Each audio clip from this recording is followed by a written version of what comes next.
ആകാശവാണി.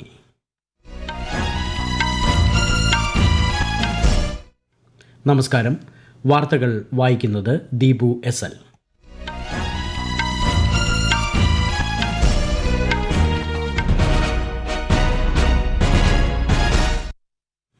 പ്രധാന വാർത്തകൾ. രാഷ്ട്രപതി ദ്രൗപദി മുർമുവിന്റെ ഒഡീഷ സന്ദർശനം പുരോഗമിക്കുന്നു. ഭുവനേശ്വറിലെ പുതിയ കോടതി സമുച്ചയം രാഷ്ട്രപതി ഉദ്ഘാടനം ചെയ്തു. വ്യോമയാന മേഖലയുടെ നവീകരണം ലക്ഷ്യമിടുന്ന ഭാരതീയ വായുയാൻ വിധേയക് ബിൽ പാർലമെന്റ് പാസാക്കി. പ്രതിപക്ഷ ബഹളത്തെ തുടർന്ന് ലോക്സഭ ഇന്നത്തേക്ക് പിരിഞ്ഞു. മഹാരാഷ്ട്ര മുഖ്യമന്ത്രിയായി 3ാം തവണയും ദേവേന്ദ്ര ഫഡ്നവിസ് സത്യപ്രതിജ്ഞ ചെയ്തു. ഉപമുഖ്യമന്ത്രിമാരായി ഏക്നാഥ് ഷിൻഡെയും അജിത് പവാറും. പ്രോബ 3 ദൗത്യം വിജയകരമായി വിക്ഷേപിച്ച് ISRO. ആലപ്പുഴ കളർകോട് വാഹനാപകടത്തിൽ പരിക്കേറ്റ് ചികിത്സയിലായിരുന്ന ഒരു വിദ്യാർത്ഥി കൂടി മരിച്ചു. ലോക ചെസ് ചാമ്പ്യൻഷിപ്പിൽ ഇന്ത്യയുടെ ഡി ഗുഗേഷും ചൈനീസ് താരം ഡിങ് ലിറനും തമ്മിലുള്ള 9ാം മത്സരം സമനിലയിൽ. വാർത്തകൾ വിശദമായി.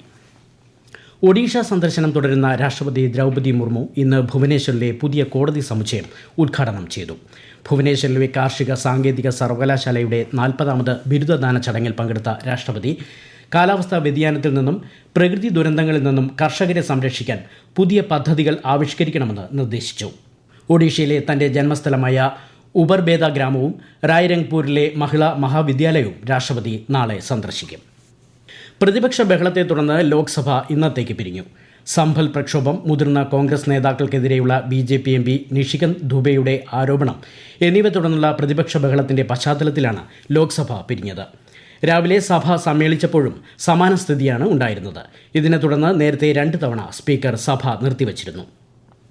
അതേസമയം വ്യോമയാന മേഖലയുടെ നവീകരണം ലക്ഷ്യമിടുന്ന ഭാരതീയ വായുയാൻ വിധേയക് ബിൽ പാർലമെന്റ് പാസാക്കി. ലോക്സഭ നേരത്തെ പാസാക്കിയ ബില്ലിന് രാജ്യസഭ ഇന്ന് അംഗീകാരം നൽകുകയായിരുന്നു. ഒരു പ്രമുഖ ബിസിനസ് ഗ്രൂപ്പിനെതിരായ കൈക്കൂലി ആരോപണം സംയുക്ത പാർലമെന്ററി സമിതി അന്വേഷിക്കണമെന്നാവശ്യപ്പെട്ട് പാർലമെന്റ് പരിസരത്ത് പ്രതിപക്ഷ പ്രതിഷേധം നടത്തി. ലോക്സഭാ പ്രതിപക്ഷ നേതാവ് രാഹുൽ ഗാന്ധിയും കോൺഗ്രസ്, DMK, RJD തുടങ്ങിയ വിവിധ പ്രതിപക്ഷ പാർട്ടികളിലെ MPമാരും പാർലമെന്റ് മന്ദിരത്തിൽ നടന്ന പ്രതിഷേധ മാർച്ചിൽ പങ്കെടുത്തു. അതിനിടെ പ്രതിഷേധം നാടകമാണെന്ന് പറഞ്ഞ കേന്ദ്രമന്ത്രി ഗിരിരാജ് സിംഗ് പ്രതിപക്ഷത്തിനെതിരെ രൂക്ഷ വിമർശനം ഉയർത്തി. പ്രധാനമന്ത്രി സൂര്യഘർ മുഫ്ത് ബിജ്ലി യോജന പ്രകാരം ഇതുവരെ രാജ്യത്ത് 2,86,00,000-ലധികം വീടുകളിൽ വൈദ്യുതി എത്തിച്ചതായി കേന്ദ്രമന്ത്രി മനോഹർ ലാൽ ഖട്ടർ. രാജ്യത്തെ എല്ലാ ഗ്രാമങ്ങളിലെയും എല്ലാ വീടുകളിലും വൈദ്യുതി എത്തിക്കുക എന്നതാണ് കേന്ദ്ര സർക്കാരിന്റെ ലക്ഷ്യമെന്നും അദ്ദേഹം ലോക്സഭയിൽ പറഞ്ഞു. अभी तक जो टोटल हाउस है, number of house holds electrified, वो 2,86,13,000 DDGY और सौभाग्य स्कीम के अंतर्गत इस योजना का लाभ और ये अभी तक पहुंचा दिया गया है. देश भर में सभी गांव के सभी हाउस होल्ड्स को बिजली मिले, इस नाते से अलग अलग समय पर अलग अलग योजनाएं चलाई गई. मैं समझता हूँ सभी गाँव के अंदर बिजली पहुंच गई है. दूर दराज के जो मजरा टोले हैं उसमें अभी नहीं पहुंची है. उसमें भी PM सूर्यघर मुफ्त बिजली योजना के अंतर्गत हम पहुंचाने की कोशिश कर रहे हैं.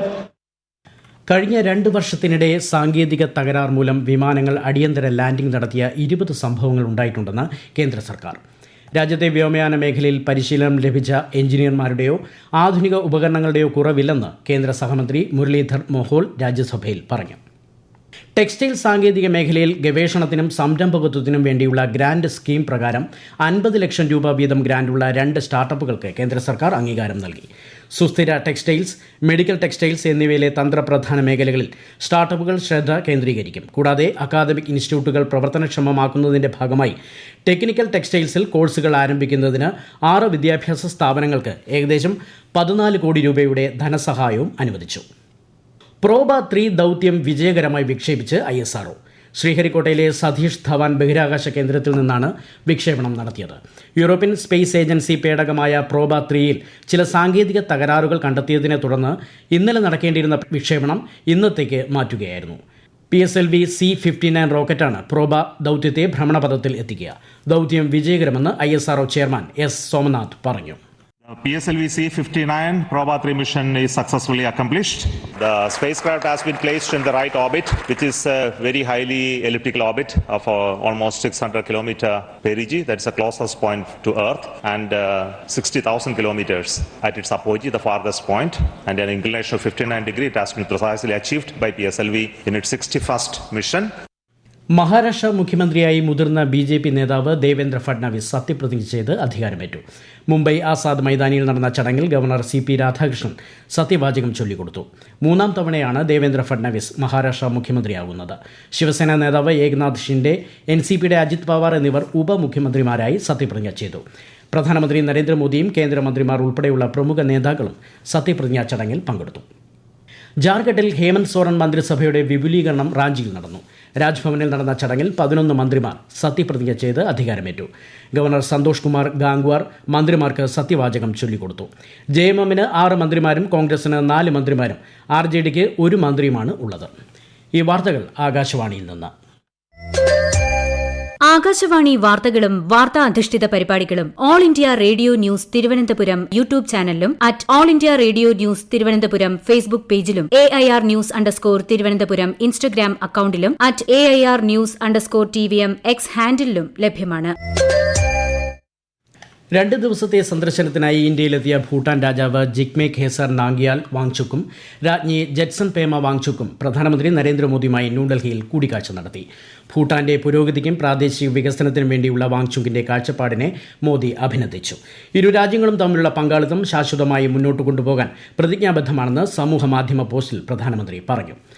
മറ്റ് സമ്പദ് വ്യവസ്ഥകളുടെ ഉപഭോക്തൃ വിപണിയാകാൻ ഇന്ത്യ ആഗ്രഹിക്കുന്നില്ലെന്ന് വിദേശകാര്യമന്ത്രി S. ജയശങ്കർ. ചൈനയുമായി ആരോഗ്യകരമായ വ്യാപാര ബന്ധമാണ് ഇന്ത്യ ആഗ്രഹിക്കുന്നതെന്നും എന്നാൽ അതിനെ ആശ്രയിക്കാൻ രാജ്യം താൽപ്പര്യപ്പെടുന്നില്ലെന്നും അദ്ദേഹം പറഞ്ഞു. ന്യൂഡൽഹിയിൽ സംഘടിപ്പിച്ച ഭാരത് അറ്റ് 100 ഉച്ചകോടിയെ അഭിസംബോധന ചെയ്യുകയായിരുന്നു കേന്ദ്രമന്ത്രി. രാജ്യത്തെ സൂക്ഷ്മ ചെറുകിട ഇടത്തരം സംരംഭങ്ങളുടെ സുഗമമായ പ്രവർത്തനത്തിന് വഴിയൊരുക്കലാണ് സമ്പദ് വ്യവസ്ഥ മെച്ചപ്പെടുത്തുന്നതിനുള്ള മികച്ച വഴിയെന്നും ശ്രീ ജയശങ്കർ പറഞ്ഞു. I must say, in every country, how you look after MSMEs is the key to how you look after the economy, and therefore it is yes, the big corporates will have their interests and that is legitimate, but I think there is an obligation on the part of the government to actually focus very heavily on MSMEs, and I want to share that. Alappuzha Kalarcode വാഹന അപകടത്തിൽ പരിക്കേറ്റ് ചികിത്സയിലായിരുന്ന ഒരു വിദ്യാർത്ഥി കൂടി മരിച്ചു. കൊച്ചിയിലെ സ്വകാര്യ ആശുപത്രിയിൽ ചികിത്സയിലായിരുന്ന എടത്വ പള്ളിച്ചിറയിൽ ആൽവിൻ ജോർജാണ് മരിച്ചത്. 20 വയസ്സായിരുന്നു. ഇതോടെ കളർകോട് അപകടത്തിൽ മരിച്ച വിദ്യാർത്ഥികളുടെ എണ്ണം 6 ആയി. ഗുരുതരാവസ്ഥയിലായിരുന്ന ആൽവിനെ ഇന്നലെയാണ് ആലപ്പുഴ മെഡിക്കൽ കോളേജിൽ നിന്നും കൊച്ചിയിലെ സ്വകാര്യ ആശുപത്രിയിലേക്ക് മാറ്റിയത്. ഡൽഹിയിലെയും സമീപ പ്രദേശങ്ങളിലെയും വായു മലിനീകരണം കണക്കിലെടുത്ത് നടപ്പിലാക്കിയ നിയന്ത്രണങ്ങൾക്ക് ഇളവ് നൽകാൻ സുപ്രീം കോടതി അനുമതി. 4ാം ഘട്ട ഗ്രേഡഡ് റെസ്പോൺസ് ആക്ഷൻ പ്ലാൻ 2ാം ഘട്ടത്തിലേക്ക് മാറ്റാനാണ് അനുമതി നൽകിയത്. അന്തരീക്ഷ മലിനീകരണ തോതിൽ കുറവ് രേഖപ്പെടുത്തിയതിന്റെ പശ്ചാത്തലത്തിലാണ് കോടതിയുടെ നിർദ്ദേശം. ബ്രിസ്ബെയിനിൽ നടന്ന വനിതാ ഏകദിന ക്രിക്കറ്റ് പരമ്പരയിലെ ആദ്യ മത്സരത്തിൽ ഓസ്ട്രേലിയക്കെതിരെ ഇന്ത്യയ്ക്ക് തോൽവി. 5 വിക്കറ്റിനാണ് ഓസീസിന്റെ ജയം. ടോസ് നേടി ആദ്യം ബാറ്റ് ചെയ്ത ഇന്ത്യയ്ക്ക് 34.2 ഓവറിൽ 100 റൺസ് മാത്രമാണ് നേടാനായത്. മറുപടി ബാറ്റിംഗിനിറങ്ങിയ ഓസ്ട്രേലിയ 16.2 ഓവറിൽ 5 വിക്കറ്റ് നഷ്ടത്തിൽ ലക്ഷ്യം മറികടന്നു. പരമ്പരയിലെ 2ാം മത്സരം ഞായറാഴ്ച നടക്കും. ലോക ചെസ് ചാമ്പ്യൻഷിപ്പിൽ ഇന്ത്യയുടെ ഡി ഗുഗേഷും ചൈനീസ് താരം ഡിങ് ലിറേനും തമ്മിലുള്ള 9ാം മത്സരം സമനിലയിൽ അവസാനിച്ചു. നേരത്തെ 8ാം മത്സരവും സമനിലയിൽ ആയിരുന്നു. ISL ഫുട്ബോളിൽ ഒഡീഷ FC മുംബൈ സിറ്റിയുമായി ഏറ്റുമുട്ടുന്നു. ഭുവനേശ്വറിലെ കലിംഗ സ്റ്റേഡിയത്തിലാണ് മത്സരം. രാജ്യത്തിന്റെ ഭരണഘടനാ ശില്പി BR അംബേദ്കറുടെ മൂല്യങ്ങൾ സംരക്ഷിക്കാൻ കേന്ദ്ര സർക്കാർ പ്രതിജ്ഞാബദ്ധമാണെന്ന് കേന്ദ്രമന്ത്രി അർജുൻ റാം മേഘ്വാൾ. അധസ്ഥിതരുടെ ക്ഷേമത്തിനാണ് കേന്ദ്ര സർക്കാർ പ്രാധാന്യം നൽകുന്നതെന്നും അദ്ദേഹം പറഞ്ഞു. വിവിധ പദ്ധതികളിലൂടെയും സംരംഭങ്ങളിലൂടെയും അംബേദ്കറുടെ ആദർശങ്ങൾ സർക്കാർ ലോകത്തിന് മുന്നിൽ എത്തിക്കുകയാണെന്നും ശ്രീ മേഘ്വാൾ ന്യൂഡൽഹിയിൽ പറഞ്ഞു. ജമ്മു കാശ്മീരിലെ കുൽഗാം ജില്ലയിൽ AK-47 തോക്കുമായി 2 ഭീകരർ അറസ്റ്റിലായി. മൻസൂർ അഹമ്മദ് ഭട്ട്, അൽതാഫ് അഹമ്മദ് ലോൺ എന്നിവരെയാണ് സുരക്ഷാ സേന അറസ്റ്റ് ചെയ്തത്. ഇവരിൽ നിന്ന് ആയുധങ്ങളും വെടിക്കോപ്പുകളും കണ്ടെടുത്തു. പ്രധാന വാർത്തകൾ വീണ്ടും. രാഷ്ട്രപതി ദ്രൗപദി മുർമുവിന്റെ ഒഡീഷ സന്ദർശനം പുരോഗമിക്കുന്നു. ഭുവനേശ്വറിലെ പുതിയ കോടതി സമുച്ചയം രാഷ്ട്രപതി ഉദ്ഘാടനം ചെയ്തു. വ്യോമയാന മേഖലയിലെ നവീകരണം ലക്ഷ്യമിടുന്ന ഭാരതീയ വായുയാൻ വിധേയക് ബിൽ പാർലമെന്റ് പാസാക്കി. പ്രതിപക്ഷ ബഹളത്തെ തുടർന്ന് ലോക്സഭ ഇന്നത്തേക്ക് പിരിഞ്ഞു. മഹാരാഷ്ട്ര മുഖ്യമന്ത്രിയായി 3ാം തവണയും ദേവേന്ദ്ര ഫഡ്നാവിസ് സത്യപ്രതിജ്ഞ ചെയ്തു. ഉപമുഖ്യമന്ത്രിമാരായി ഏക്നാഥ് ഷിൻഡെയും അജിത് പവാറും. പ്രോബ 3 ദൗത്യം വിജയകരമായി വിക്ഷേപിച്ച് ISRO. ആലപ്പുഴ കളർകോട് വാഹനാപകടത്തിൽ പരിക്കേറ്റ് ചികിത്സയിലായിരുന്ന ഒരു വിദ്യാർത്ഥി കൂടി മരിച്ചു. ലോക ചെസ് ചാമ്പ്യൻഷിപ്പിൽ ഇന്ത്യയുടെ ഡി ഗുഗേഷും ചൈനീസ് താരം ഡിങ് ലിറേനും തമ്മിലുള്ള 9ാം മത്സരം സമനിലയിൽ. വാർത്തകൾ കഴിഞ്ഞു. അടുത്ത വാർത്താ പ്രക്ഷേപണം 8:35.